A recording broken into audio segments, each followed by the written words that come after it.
In this video, we will look at the close interaction which happens between the hardware and the operating system to provide the notion of virtual memory for the various applications and the programmers of those applications. So far, when we talked about different features of the computer, the processor, the pipelining, the cache system and so on, we never talked really about any specific interaction between the hardware and the operating system. So why is there now a necessity to talk about this interaction? The necessity arises because of the following. We have main memory and we have each process having a virtual address space, and different portions of the virtual address spaces of each process has to be mapped to different portions of the main memory. There has to be an entity which maintains this mapping, and that entity is the operating system. The operating system is the one which manages the different processes and manages their virtual address spaces by maintaining the mapping between the virtual address space and main memory. So for this reason, the interaction between the hardware and the operating system is crucial for providing virtual memory. The view you should have is something like this, what I have given in this figure here. The hardware is at the bottom, and between the processes which run on the hardware, that is the applications, and the hardware, between those two we have this operating system which does the necessary management. So this would be another reason why virtual memory is somewhat different from the case of caches. In the case of caches, most of the management is transparent to all software, including the operating system. There can be some instances where operating systems play a role, but mostly it is transparent. So let us understand how the page table and its cache, the TLB, are managed through interaction between the hardware and the operating system. When a process encounters a page table miss, which is called a page fault, it has to be handled in software. Handling the page fault potentially requires running the page replacement algorithm, which is usually sophisticated and cannot be implemented in hardware. It is implemented by the operating system in software. Furthermore, handling the page fault may require writing a dirty page to the hard disk and also reading a page from hard disk. All this is too complicated to be handled purely in hardware, so it is all handled in software by the exception handler, which is part of the operating system. On the other hand, a TLB miss, in some architectures it is handled in hardware, and in some other architectures it is handled in software. The MIPS architecture itself handles TLB misses in software through an exception handler. Now, if you think about what this TLB miss exception handler is supposed to do, well, it is supposed to load the particular entry which is missing in TLB. This load can happen only through executing some instructions. So we need special instructions supported by the hardware's instruction set for TLB access. In other words, this is the support expected by the operating system from the hardware for managing the TLB. Okay, so far so good. The important question which arises in this context is what happens if regular programs can also write TLB or the page table itself directly? Do you think this will cause any problems? Well, certainly it is going to cause problems. We started out by saying that one of the main purposes of virtual memory is to provide protection across processes. That is, one process should not be able to read or write another process's memory locations by default. And we said that this feature is provided by virtual memory through that mapping. But if we are going to allow regular programs, regular processes to change the mapping by writing to the TLB or the page table, then it defeats the very purpose of virtual memory. We have a problem here. On the one hand, the hardware must support some instructions for TLB access. On the other hand, it should prevent regular programs from running those instructions. The way to address this dilemma is to support at least two processor modes. One processor mode, which is for kernel or supervisor. In this enhanced mode, some special instructions such as the TLB access instructions are allowed, and then there is the regular user mode where only a restricted set of the instruction set is allowed. So what we have just stated is yet another requirement placed by the operating system on the hardware. In order to support virtual memory, in order to support the mappings, the page table and the TLB, the hardware must support at least two different processor modes, one of which supports special instructions. Now, what do you think will happen while running a regular program? The processor encounters a special instructions. Let us say a TLB write instruction is encountered while running a regular program. What do you think will happen? The natural thing to do in this case would be to raise an exception again and let the operating system take care of how to deal with it. Okay, so we have decided that the processor must support at least two different modes. In fact, many processors support more than two modes. Now let us think about how we can switch from one processor mode to another. Clearly, switching processor modes needs to be done in a controlled fashion, otherwise it will defeat the very purpose of having different processor modes. Let us first look at this user mode to kernel mode switching. We have already seen one instance where such switching happens. On taking an exception such as a page fault, the processor will enter kernel mode automatically. The hardware guarantees to the operating system that on taking an exception, it will enter kernel mode automatically. Apart from this, the processor usually also supports other special instructions for knowingly or in a programmatic fashion transfer control from user to kernel mode. So these instructions not only change the mode from user mode to kernel mode, at the same time they also transfer control from user code to kernel code. This is important because we do not want user code to ever execute in kernel mode. These instructions, which go by the name of syscall or trap instructions, are also called software exceptions because these are exceptions which are raised by the software programmatically. And just like in the case of other exceptions, these will transfer control to a particular portion of the kernel code. Now, why do you think such syscall or trap instructions may be necessary? Well, the operating system is the entity which is responsible for managing all the resources in the computer system, including the memory, the hard disk, the network resources, and so on. So whenever a particular user program has to access any of these resources, it has to go through the operating system, and the way to go through the operating system is by calling these special function calls called syscall or trap instructions. A specific example is a file read operation initiated by a user program. It has to go through a system call. This will ensure, for example, that the particular user program is authorized to read that particular file. So these are the only ways to switch from user to kernel mode. What about kernel to user mode? That is also restricted, controlled. There is a specific instruction which the kernel can execute to return from a hardware exception or a software exception to user mode. So exception and exception return are the ways to change the processor modes. Now, while triggering exception, the hardware does two things. One is it switches to the kernel mode.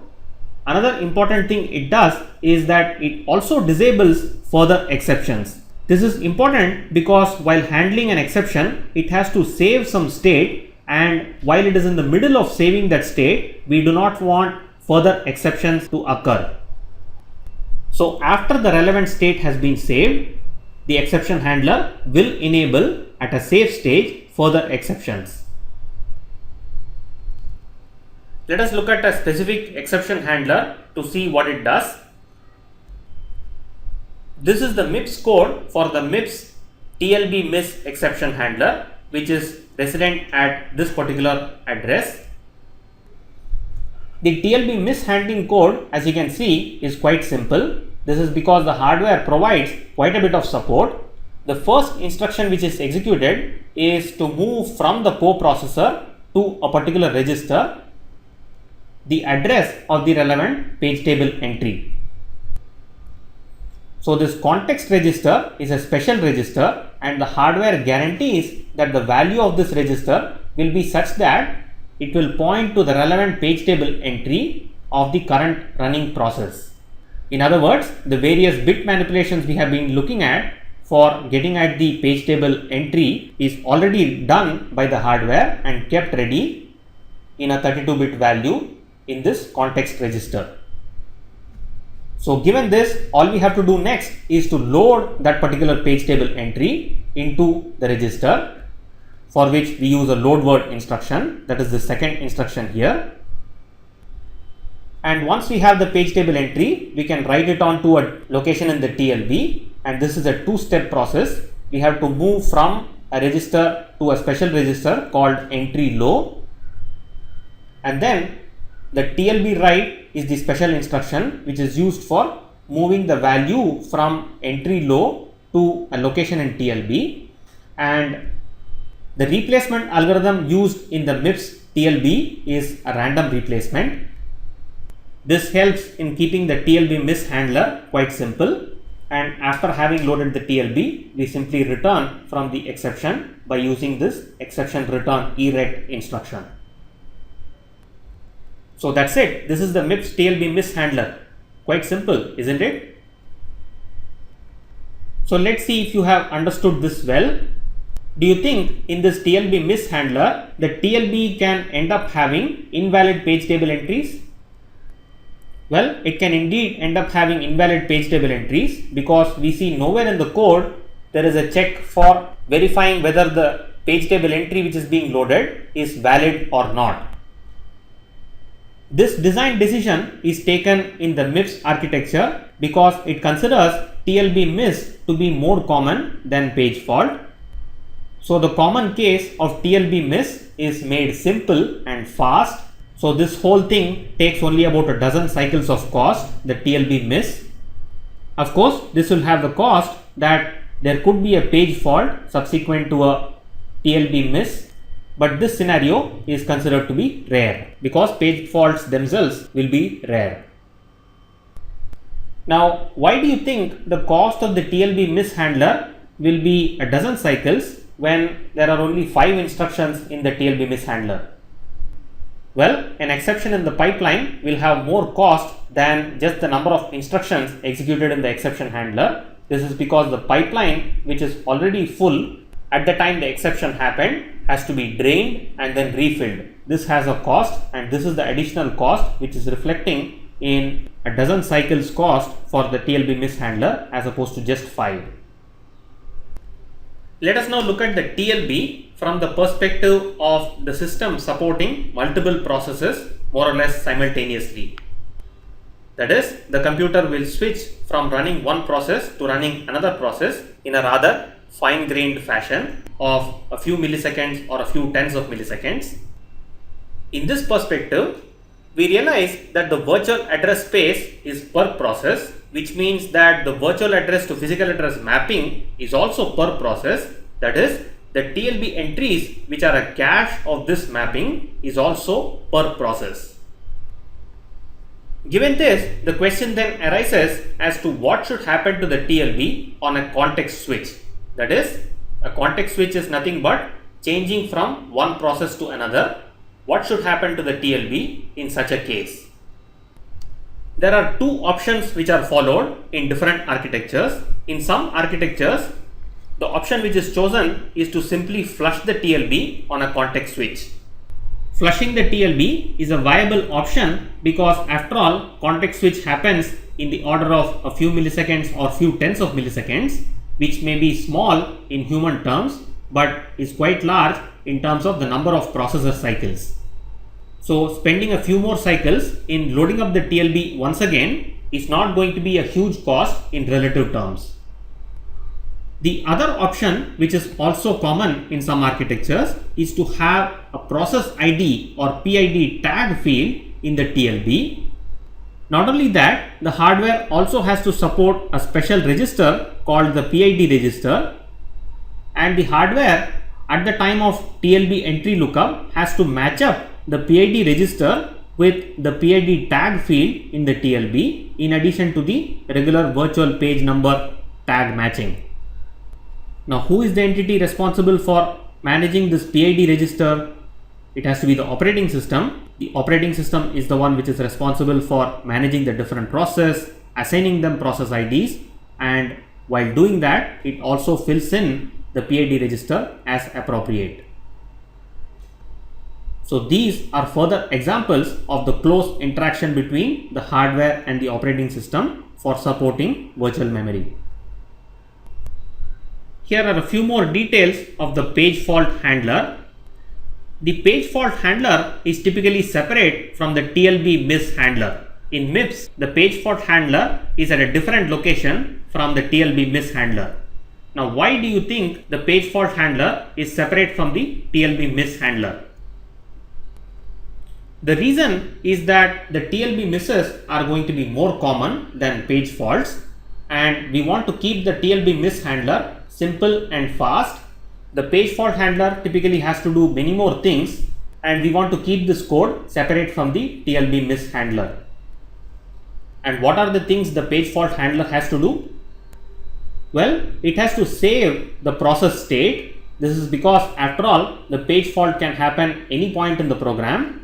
Registers such as the general purpose registers, all the R0 to R31, high, low, all those registers, everything has to be saved somewhere, and the location to save it is going to be a stack. Obviously, this cannot be the same stack as is being used by the program. One simple reason for this is that the page fault itself could have happened in the stack space of the process which is running. So we need a separate stack for saving this state. There is a separate system stack called the exception stack where all this process state is saved. During the middle of this state saving, we cannot have another exception happening because we are in an unsafe state. Now, what do you think is another exception which could potentially happen in the middle of saving this process state? Well, external exceptions can always happen at any time. Timer exception, hard disk exception, network exception, and so on. We will look at these external exceptions or interrupts further when we look at input-output devices. In order to prevent such exceptions from happening in the middle of saving the process state, the hardware guarantees that when the page fault exception is triggered in the first place, further exceptions are disabled. So the page fault handler at a safe point in time, that is after having saved all the process state, at a safe point it will re-enable exceptions. And after that, it will typically initiate the read of the page table from hard disk. Potentially, before this, it may have to write a dirty page to hard disk first. And it is at this point of time that the operating system will decide to switch to another process which is ready to run. We do not want to keep the process waiting idle until this hard disk read completes. This could take many millions or billions of cycles. Remember, we talked about page fault or miss penalty having a very high cost in the virtual memory system. And the way to not keep the processor idle during this time is to switch to another process which is ready to run.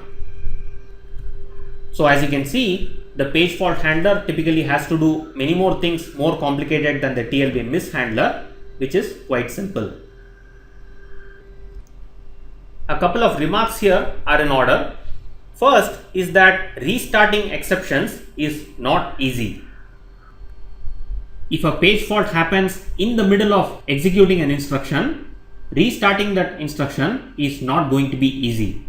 A classic example again is the case of the string copy or memory copy instruction in the Intel instruction set. In the middle of the string copy, if there is an exception, then the exception handler has to restart the instruction, and potentially there can be situations where simply re-executing the entire instruction will not do the right thing.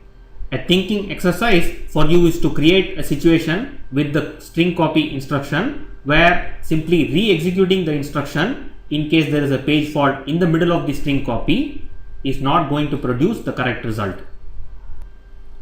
The next remark is that exception handling code itself is not going to be virtual. we do not want a page fault while trying to access the instructions corresponding to the exception handler. That would be absurd.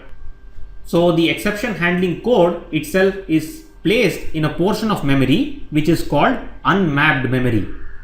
And in MIPS, this happens to be the address range as given here. This virtual address range is mapped to a well-known location to the lower portion of physical memory. So for this, there is no page table lookup, and hence you cannot have recursive page faults. That is, page fault within the exception handler itself.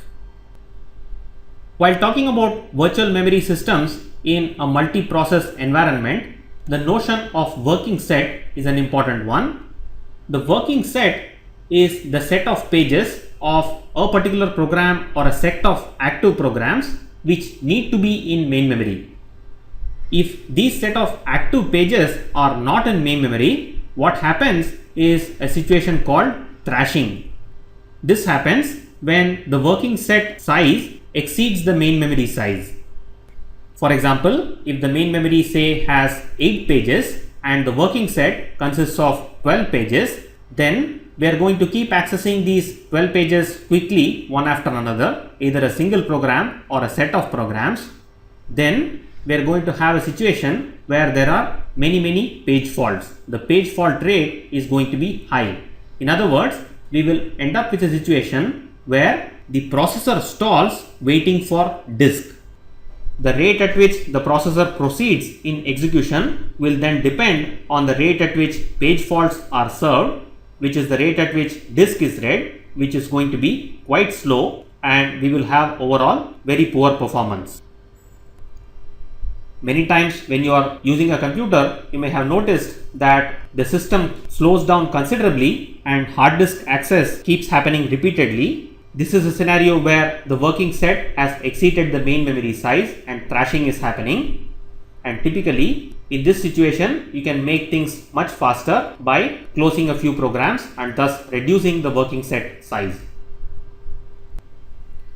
To summarize what we have seen in this video, we have seen that virtual memory is a system which requires close interaction between the hardware and the operating system.